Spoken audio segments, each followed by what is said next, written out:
ஓம் முருகா போற்றி. ஓம் சரவண பவ. என் அன்பு குழந்தையே, முருகன் இருக்க நீ எதற்கும் பயப்படாதே. திருச்செந்தூரிலிருந்து தங்க மயிலையே உனக்கு நான் அடைப்பிருக்கின்றேன். அந்த தங்க மயிலை நீ தொட்டால் போதும், நீ பணமனையில் நனைவாய். உன்னுடைய வறுமை கஷ்டங்கள் எல்லாமே தீர்ந்துவிடும். இந்த திருச்செந்தூரின் தங்க சேவல், தங்க மயில், தங்க வேல் என எல்லாமே உனக்காக காத்திருக்கிறது. இப்போது இந்த மயில் வந்திருக்கிறது அல்லவா? இந்த மயிலை தொட்டு உள்ளே செல், உனக்கான எல்லாம் கிடைக்கும். ஏதாவது ரூபத்தில் நானே உனக்கு வந்து உதவப் போகின்றேன். ஓம் நமச்சிவாய. திருச்சிற்றம்பலம். சிவாய நமக, சிவ சிவாய நமக. மெல்ல மெல்ல உனது துன்பங்கள் எல்லாமே முடிவுக்கு வரும். உனக்கு கஷ்டத்தில் இருந்தும் நோயிலிருந்தும் விடுதலை கிடைக்கும்படி நான் செய்வேன். உன்னுடைய கடன் பிரச்சனை எல்லாமே தீரப்போகிறது. நீ எதிர்பார்த்தபடியே உனக்கு பண வரவு இறக்கப் போகிறது. நீ வேண்டியபடியே, நீ கேட்டபடியே அந்த பணத்தை நான் உனக்கு தரப்போகிறேன். நீ இப்போது பணம் இல்லாமல் தவித்துக் கொண்டிருக்கிறாய். உன் பண பிரச்சனையை தீர்ப்பதற்காகத்தான் நான் ஒருவரை அனுப்பியிருக்கிறேன். அவர் மூலம்தான் உனக்கு பணம் கிடைக்கப் போகிறது. யாரென்று அடையாளம் அறிந்து கொள், தெரிந்து கொள். வருவது நானாக கூட இருக்கலாம். இன்றைய காலகட்டத்தில், இந்த நிலையில், இன்றைய சூழலில் உனக்கு பணம் பெரிய ஒரு கஷ்டமாகவே இருக்கிறது. அந்த பண பிரச்சனை எல்லாமே தீரும் வகையில் நான் உனக்கு ஒரு வழியை ஏற்படுத்தியிருக்கிறேன். அந்த வழி சிறப்பானதாக இருக்கும். அதிலிருந்தே உன்னுடைய பண கஷ்டங்கள் எல்லாமே தீர்ந்துவிடும். அதிலிருந்துதான் உனக்கு நிரந்தர வருமானமும் கிடைக்கும். நீ கவலைப்படாதே. உன் பண பிரச்சனையை தீர்ப்பது என்னுடைய பொறுப்பு. நான் இன்றுதான் ஒருவரிடம் பணம் கொடுத்து அனுப்பியிருக்கிறேன். விரைவில் அவர் உன்னை தேடி வருவார். யாரென்று அறிந்து கொண்டு அந்த பணத்தை நீ வாங்கிக்கொள். நீயாக சென்றாலும் சரி, இல்லை அவராகவே வந்தாலும் சரி, கொடுப்பது நான் தான். உன் பண பிரச்சனை அதிலிருந்துதான் தீரப்போகிறது. நீ எப்போது அந்த பணத்தை வாங்குகிறாயோ அன்று முதலே என்னுடைய ஆசீர்வாதம் மூலம் உனக்கு பணம் கிடைத்து கொண்டே இருக்கும். உன்னுடைய கருமாக்கள் எல்லாமே நீங்க பெற்று உன்னுடைய கடன் பிரச்சனைகள் எல்லாமே தீர்ந்து பணமழையில் நீ நனையப் போகிறாய். உன்னுடைய கடன் பிரச்சனை, தீராத கஷ்டம் எல்லாமே நிவர்த்தியாய்விடும். கடன் நிற்கிறதே என்று கவலைப்படாதே. இனி உன் வாயிலிருந்து பணம் இல்லை என்ற சொல்லும் வரக்கூடாது. ஏனென்றால் பண பிரச்சனையை தீர்க்கத்தான் நான் ஒருவரை அனுப்பியிருக்கிறேன். நானும் வருவேன். எதிர்பார்த்து காத்திரு. நீ என்னை நோக்கி வர வேண்டும் என்றால் நீ நான் சொல்வதை போல செய்துவிடு. உனக்கு எல்லாமே நல்லதாகவே நடக்கும். உன்னுடைய தொழில், நீ இப்போது பார்த்து கொண்டிருக்கும் வேலை உனக்கு சிறப்பானதாக மாறி பல மடங்கு உத்தியோகத்தில் பதவி உயர்வு பெற்று கூடுதல் வருமானமும் கிடைக்கும்படி செய்கிறேன். செய்து கொண்டேன், செய்தும் விட்டேன். அது விரைவிலேயே உன் கையில் கிடைக்கும். நான் சொன்னது போலவே அந்த தை மாதத்திற்குள்ளே உனக்கு கிடைத்துவிடும். தை 1ஆம் தேதிக்குள் அதற்கான நல்ல செய்தியும் உன் காதுகளில் விழும். உன் பண பிரச்சனை முற்றிலுமாக நீங்கிவிடும். எனக்கு பண கஷ்டம் இருக்கிறது என்ற வார்த்தையை இனி உன் வாயில் இருந்து வராது. உனக்கு நல்லதாகவே நடக்கும். நல்லது மட்டுமே நடக்கும், உன் அப்பாவின் துணையோடு. உன்னுடைய பாரம் மிக கடுமையாகவும், வேதனைகளை தாங்க முடியாததாகவும், வாழ்க்கை நெருக்கடி நிறைந்ததாகவும் இருப்பதை பார்த்து நான் சஞ்சலப்படுகிறேன். என் மனம் சஞ்சலப்பட்டு கொண்டிருக்கிறது. யார் இந்த இக்கட்டான நேரத்தில் உதவுவார் என்று எல்லா இடத்திலும் உனது கையை விரித்து நீ கலக்கம் கொண்டிருக்கிறாய். துக்கமும் துயரமும் இப்போது உன்னை அழுத்திக் கொண்டிருக்கிறது. இதிலிருந்து எழுந்து வர நீ முயற்சி செய்கிறாய். ஆனால் உன்னால் வர முடியவில்லை. ஏன் முடியவில்லை என்று யோசித்தாயா? முதலில் அதை எல்லாவற்றையுமே நீ மறந்துவிடு. நான் இப்படி இல்லை என்று மறந்துவிடு. நான் இப்படிதான் என்று நினைத்தால் நீ அப்படியே உட்கார்ந்து விடுவாய். என்னால் முடியும் என்று எழுந்து வா. முதலில் உன் முகத்தில் சிரிப்பை கொண்டு வா. அந்த சிரிப்பு இல்லாததுதான் இதற்கு எல்லாமே காரணம். எதையோ மனதில் போட்டுக்கொண்டு அழுது புலம்பி தவித்துக் கொண்டிருக்கிறாய். யாரிடம் போய் சொல்வது, யாரிடம் சொன்னால் எனக்கு தீர்வு கிடைக்கும் என்று அழுது கொண்டிருக்கிறாய். தங்கமே, முதலில் அதிலிருந்து வெளியே வந்துவிடு. உன் முகத்தை எப்பொழுதும் புத்துணர்ச்சியுடன் வைத்துக்கொள். உனக்கு ஒன்றுமே இல்லாதது போல. அதாவது எனக்கு எந்த துன்பமும் இல்லை, துயரமும் இல்லை, எந்த ஒரு பிரச்சனையும் இல்லை என்பது போல எப்பொழுதுமே உன் மனதை நீ புத்துணர்ச்சியோடு வைத்துக்கொள். உன் மனம் புத்துணர்ச்சியாக இருந்தால் உன் முகமும் புத்துணர்ச்சியாக கலையாக இருக்கும். அது இல்லாததுதான் இப்போதைய காரணம். உன் முகத்தை நீ நேரடியாக சென்று கண்ணாடியில் பார், எப்படி இருக்கிறது என்று, எவ்வளவு சோர்வாக எவ்வளவு கவலையாக இருக்கிறது என்று. எல்லாவற்றையுமே மறந்துவிடு. எனக்கு தான் என் அப்பன் இருக்கிறானே என்று தைரியமாக எல்லாவற்றையுமே மறந்து முதல் அடியை எடுத்து வை. உன் மனதை மகிழ்ச்சியாக வைத்துக்கொள். என்னை நம்பி என் ஆலயத்திற்கு நீ வா. நீ வளமுடன் வாழ்வாய், எந்த குறையும் இல்லாமல் வாழ்வாய். உனக்கு வாழ்க்கையில் எந்த ஒரு கஷ்டமும் இருக்காது, எந்த துன்பமும் இருக்காது, எந்த துயரமும் இருக்காது. முதலில் நான் சொல்வது போல செய். உன் வாழ்க்கை எப்படி இருக்கிறது என்று பார். உன்னை தேடி அவர்கள் விலகி சென்றவர்களெல்லாம் தானாக வருவார்கள். உன் மனதையும் உன்னையும் நீ புத்துணர்ச்சியோடு வைத்துக்கொண்டு உன் முகத்தில் புன்னகையை வைத்து பாரேன், எப்படி தேன் போல ஓடி வருகிறார்கள் என்று. வாழ்க்கைக்கான அர்த்தத்தை தான் எல்லோருமே தேடிக்கொண்டிருக்கிறார்கள். ஆனால் எப்படி வாழ்வதற்கான அர்த்தங்களை யாருமே தேடுவதில்லை. அதை தேடியிருந்தால் வாழ்க்கையை நிம்மதியாக வாழ்ந்திருக்கலாம். ஏன் அவ்வாறு செய்ய மறுக்கிறார்கள் என்று தெரியவில்லை. எத்தனையோ முறை சொல்லியாய்விட்டது. வாழ்க்கையில் எதுவுமே காரணங்கள் இல்லாமல் நடக்காது. எல்லாவற்றிற்குமே பின்னால் நிச்சயமாக ஒரு காரணம் இருக்கும். இப்போது இந்த பதிவை நீ கேட்பதற்கு கூட ஒரு காரணம் நிச்சயமாக இருக்கும்.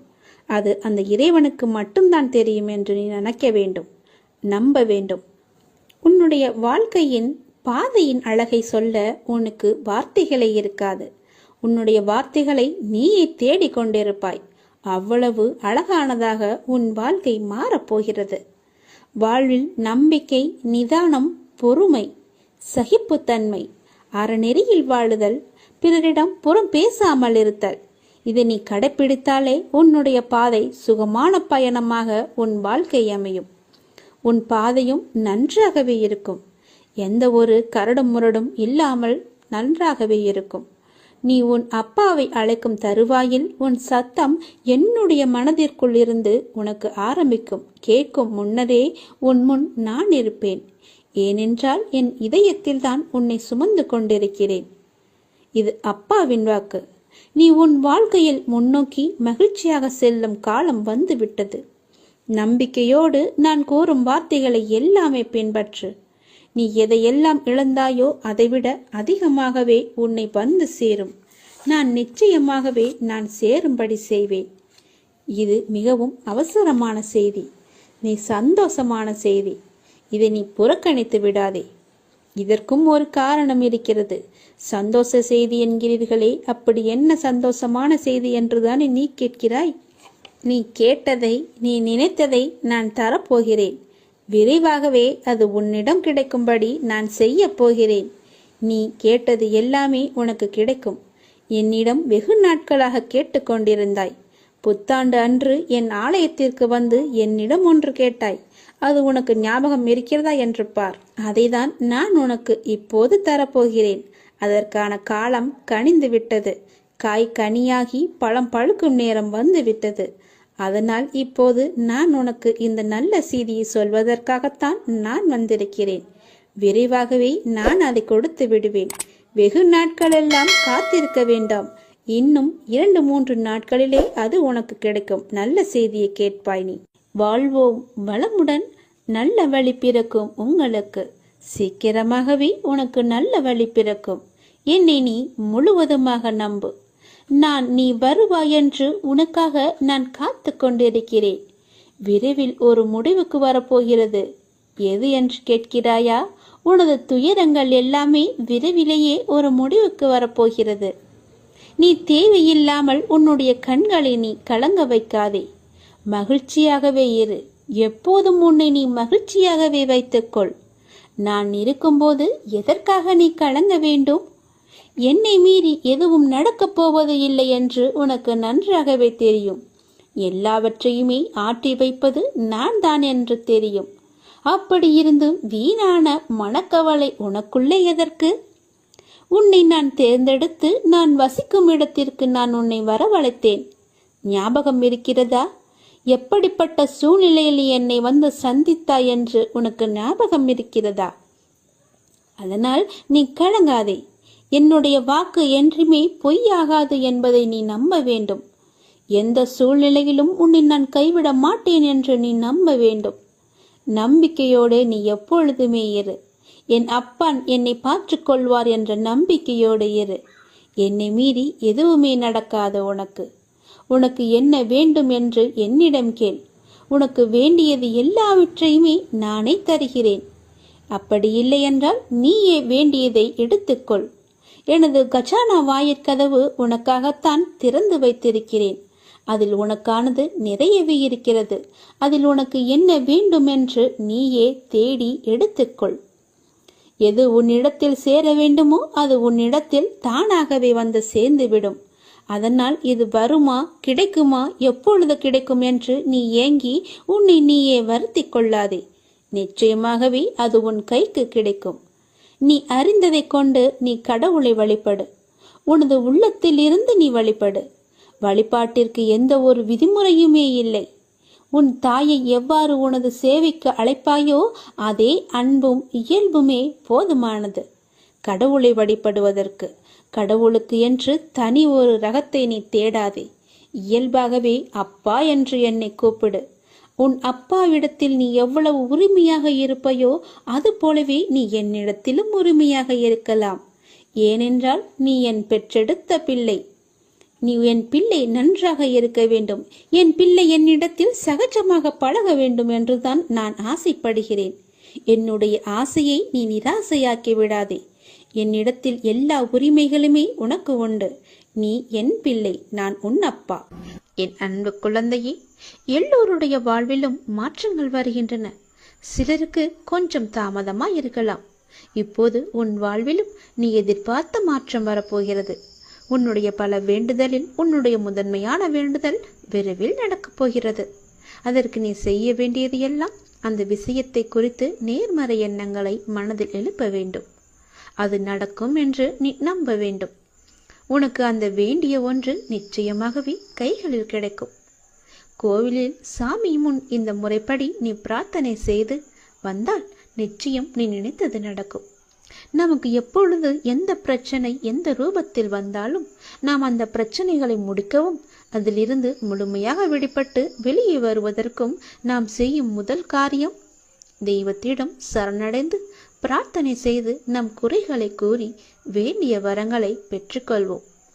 அது மட்டுமில்லாமல் நமது வாழ்க்கையில் செய்யும் சில சிறிய தவறுகளுக்கும் தெய்வத்திடம் சென்று அதற்கான பரிகாரங்களையும் செய்து புண்ணியத்தை தேடிக்கொள்வோம். ஆனால் கோவிலில் சாமியிடம் வேண்டுவதாக இருந்தாலும் பரிகாரம் செய்வதாக இருந்தாலும் அதற்கு ஒரு முறை இருக்கிறது. அந்த முறைப்படிதான் நாம் இறைவனிடம் வேண்ட வேண்டும். அப்படி வேண்டினால் கண்டிப்பாகவே அது நிறைவேற்றப்படும். அந்த முறைப்படி பரிகாரம் செய்தாலும் தெய்வம் அதை முழுமையாக ஏற்றுக்கொள்ளும். நாம் நம்பிக்கையுடன் செய்ய வேண்டும். அதனால் இன்று கோவிலில் தெய்வத்தின் முன் எப்படி பிரார்த்தனை செய்வது, எப்படி வேண்டுவது பற்றி தான் நாம் இப்போது சொல்ல போகிறோம். கோவிலுக்கு சென்றால் தெய்வத்தின் முன் மண்டியிட்டு வேண்டு என்று நிறைய பேர் சொல்லி நாம் கேள்விப்பட்டிருப்போம். ஆனால் நம்மில் எத்தனை பேர் இந்த முறையில் தெய்வம் முன் மண்டியிட்டு வேண்டியுள்ளனர் என்பது நமக்கு தெரியாது. ஆனால் அடுத்த முறை நீங்கள் கோல தெய்வ கோயிலுக்கு சென்றாலும் அல்லது வேறு ஏதாவது உங்களுக்கு பிடித்த தெய்வத்துடைய கோவிலுக்கு சென்று வேண்டினாலும் தெய்வத்தின் முன் முட்டி போட்டு உங்கள் பிரார்த்தனையை வையுங்கள். நீங்கள் தெய்வத்தின் சன்னிதானத்திற்கு முன்பு மண்டி போட்டு உங்கள் இரு கைகளையும் ஏந்தி உங்களுடைய பிரச்சனையை குறைகளை கடவுளிடம் சொல்லி வேண்டிய வரங்களை நீங்கள் பெற்றுக்கொள்ளுங்கள். இப்படி நீங்கள் முட்டி போட்டு வேண்டினால் தெய்வம் நாம் கேட்டதை உடனே கொடுக்கும் என சொல்லப்படுகிறது. இப்படி நீங்கள் எந்த தெய்வத்தின் கோவிலுக்கு சென்றாலும் முழங்கால் போட்டு மண்டியிட்டு உங்களின் இரு கைகளையும் ஏந்தி வேண்ட வேண்டும். உங்களுடைய வேண்டுதலை சீக்கிரமாகவே ஏற்றுக்கொள்வார். அதே நேரம் அந்த வேண்டுதல் சீக்கிரம் தெய்வத்தால் நிறைவேற்றியும் தரப்படும் என்பது காலம் காலமாக மக்களிடம் உள்ள நம்பிக்கை. அந்த நம்பிக்கை உங்களுக்குள்ளே இருக்க வேண்டும். நீங்கள் நிறைய கோவில்களில் சில தெய்வத்திற்கு வேண்டுதல் வைத்து முழங்கால் மண்டியிட்டு கோவிலை சுற்றி வலம் வருவார்கள். கோவில் படியேறி தங்களுடைய நேர்த்திக்கடனை செலுத்துவார்கள். இப்படியெல்லாம் கூட தெய்வத்திற்கு பிரார்த்தனை செய்யலாம் என்று நம்முடைய சாஸ்திரங்களே கூறுகிறது. இருந்தாலும் உங்களுடைய உடம்பை பிரார்த்தனை செய்கிறேன் என்ற பெயரில் வருத்தி கொண்டு நீங்கள் முழங்காலிட்டு கோவிலை சுற்றியோ அல்லது கோவில் படிக்கட்டிலோ நடக்க வேண்டும் என்ற அவசியம் கிடையாது. உங்களை உடலை வருத்திதான் நம்மை செய்ய வேண்டும் என்று யாரும் சொல்லவில்லை. எந்த கடவுளும் நிர்பந்திக்கவில்லை. தெய்வத்தின் சன்னிதானத்திற்கு முன்பு மண்டியிட்டு தெய்வத்தை முழு நம்பிக்கையோடு நினைத்து மனதார வேண்டிக் கொண்டாலே போதும். நீங்கள் நினைத்தது நிச்சயமாகவே ஒரு மண்டலத்தில் நடக்கும். அதாவது 48 நாட்களுக்குள் அது நடந்தே தீரும். நீங்களும் உங்கள் இஷ்ட தெய்வத்தை நினைத்து முழு நம்பிக்கையோடு வேண்டுங்கள். எந்த தெய்வமாக இருந்தாலும் கை நீட்டி கேட்டால் கண்டிப்பாகவே கொடுப்பார். இல்லை என்று சொல்லாமல் நமக்கு அள்ளி தருபவர்தான் தெய்வம். மண்டியிட்டு கைகளை ஏந்தி கடவுளிடம் கேளுங்கள். உங்கள் பிரார்த்தனை நிச்சயம் நிறைவேறும். உன் தேவைகளை நிறைவேற்றப் போகிறேன். அனைத்தையும் நானே நடத்துகின்றேன் என்று திடமாக நீ நம்பு. எனக்கு நானாகவே செய்கிறேன் என்ற எண்ணத்தை நீ வரவிடாதே. நான் உனக்கு துணையாக இருப்பேன். நீ நடக்கும் பாதையில் முட்கள் இருந்தால் அதை நானே உனக்கு முன்பாகவே சென்று கலைத்து விடுகின்றேன். நான் உன்னுடைய வந்து கொண்டிருக்கின்றேன். உன் பின்னால் நான் வந்து கொண்டே இருக்கிறேன். உனக்கு முன்னால் சென்று உன் கால்களை குத்தும் முட்களை நானே எடுத்து விடுகின்றேன். கவலையே படாதே. உனக்கு உதவ ஏதாவது ஒரு ரூபத்தில் உன் அருகில் நான் இருப்பேன். நீ எதற்கும் பயப்படக்கூடாது. உன்னுடைய தேவைகள் எது என்று நீ கருதுகின்றாயோ அதை எல்லாவற்றையுமே நானே நிறைவேற்றி தருகிறேன். நீ செய்ய வேண்டியது எல்லாம் நீ நல்லதையே நினைப்பது மட்டுமே. நல்லதை மட்டுமே செய்ய வேண்டியது. உனக்கு தீமை வந்தாலும் நீ செய்த நன்மை நிச்சயம் உன்னை காப்பாற்றும். அதனால் எப்பொழுதெல்லாம் உனக்கு நேரம் கிடைக்கின்றதோ அப்போதெல்லாம் உன்னால் முடிந்த உதவிகளை, சிறு சிறு உதவிகளை மற்றவர்களுக்கு செய்து வா. அவர்களால் முடியாது, இயலாதவர்களாக பார்த்து நீ உதவி செய். நிச்சயம் உனக்கு பல நன்மைகள் காத்திருக்கும். உன்னுடைய கர்மாக்கள் எல்லாம் ஒழிந்துவிடும். உனக்கு புண்ணியங்கள் சேர்ந்து கொண்டே இருக்கும். உன்னை பற்றி பிற நல்லவதமாகத்தான் நினைக்க வேண்டும் என்பதை நீ விரும்பக்கூடாது. உன்னுடைய இயல்பு எது என்றோ அப்படியே நீ இரு. உன்னுடைய இயல்பிலிருந்து மாறாமல் இரு. படைத்தவன் எனக்கு தெரியும் நீ சிறந்தவன் என்று. நான் உன்னை எப்படி படைத்தேனோ அப்படியே இரு. யாருக்காகவும் உன்னை நீ மாற்றிக்கொள்ள விரும்பாதே. யாருக்காகவும் நீ மாற்றிக்கொள்ள கூடவும் கூடாது. உன்னுடைய அப்பாவின் கட்டளை இது. நன்றாக வாழ்ந்தவன் கெட்டதும் இல்லை, துயரங்கள் எதுவும் நிரந்தரமும் இல்லை. அதனால் உன்னுடைய கஷ்டங்கள், இன்றைய கஷ்டங்கள் நாளையே இன்பமாக மாறும். அதனால் அதை நீ பெரிதாக எடுத்துக்கொண்டு இன்றைய இன்பத்தை நீ தொலைத்து விடாதே. எதுவரை போகட்டுமோ போகட்டும். உனக்கு நான் இருக்கின்றேன். மனம் தளராதே. அனைத்துமே ஒரு நாள் முடிவுக்கு வந்து சேரும். பிரச்சனை என்று இருந்தால் அதற்கு ஒரு தீர்வு என்று இருக்கும் அல்லவா? பயப்படாதே. எல்லாவற்றையும் உருவாக்கியவன் நான் தான். நான் பார்த்து கொள்கிறேன். எதிலும் பொறுமை, எங்கும் பொறுமை. உன்னிடத்தில் அனைத்து நல்ல பண்புகளையும் நான் கொடுப்பேன். உன்னுடைய கர்ம பலனை நான் கழித்து வருவதால் உனக்கு எல்லாமே தாமதமாகிறது. நம்பிக்கையை மட்டும் கைவிட்டு விடாதே. என்னை நம்பு. யார் விட்டாலும் நான் உன்னை கைவிடவே மாட்டேன்.